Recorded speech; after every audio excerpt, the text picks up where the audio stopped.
The judge argued that the definition of plastic manufactured items, which is what was listed as toxic, is too broad of a definition, and only specific items should be considered. Another blow to the federal government's environmental policies as the federal court quashes an order in council underpinning the ban on single-use plastics. The reality is that whether it's like a plastic computer mouse or a plastic children's toy or a plastic bag, all of these things cause harm when they end up in the environment. The ban was predicated on an order designating certain single-use plastics as toxic, allowing them to be banned under the Environmental Protection Act. Justice Angela Furlanetto ruled the order was too broad and therefore unreasonable and unconstitutional. Most plastics in Canada end up in the landfill, but a sizable portion also end up as litter and end up in us.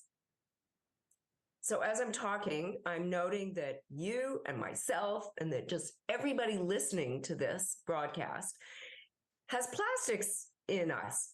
The case against the ban was brought by the Responsible Plastics Use Coalition, a group of industry leaders including major chemical and oil companies.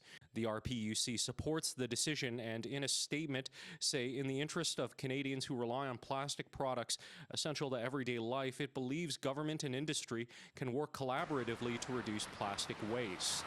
The people who presented this court case have a very clear vested interest in maintaining oil production and further to making sure that more oil production gets turned into plastics because plastics are more profitable than just burning the oil. After the decision came down, Environment Minister Stephen Guilbeault issued his own statement saying the federal government is carefully reviewing the judgment and strongly considering an appeal. Let's be really clear. We're not, myself as a scientist, are not talking about getting plastics out of, for example, biomedical applications. Let's be very clear about this.